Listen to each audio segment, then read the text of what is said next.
ఇంట్లో ఉన్నటువంటి భార్య, ఇంట్లో ఉన్నటువంటి భర్తకి ఇన్ఫర్మేషన్ ఇవ్వాలి, భార్యకి ఇన్ఫర్మేషన్ ఇవ్వాలి. నువ్వు ఎక్కడికి వెళ్తున్నావు నీ భర్తకు తెలియాలి, భార్యకు తెలియాలి. అన్ని విషయాలు తేట తెల్లగా ఉండాలి. దేవుని స్తోత్రం చెప్పండి. గాడు సీక్రెట్లే భార్య భర్తల మధ్య. పెళ్ళైన తర్వాత ఇక సీక్రెట్లు ఫోన్లు లేవు, సీక్రెట్లు మెసేజ్లు లేవు, సీక్రెట్ ప్రయాణాలు లేవు. బహిరంగంగా మాట్లాడగలగాలి. ఫోన్ వచ్చిందా ధైర్యంగా మాట్లాడు. ఇలాగంటలో హలో హలో ఇక్కడ మాట్లాడలేవు తినంగానే ఏంటి సీక్రెట్లు. అప్పుడు మీ ఆవిడ గారికి మీ మీద ఏమవుతుందండి? వస్తుందా రాదండి?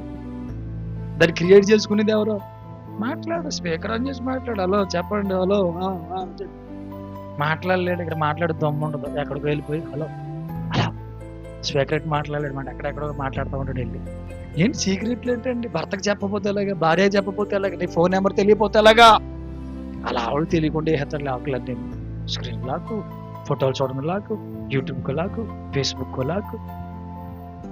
ఎందుకని?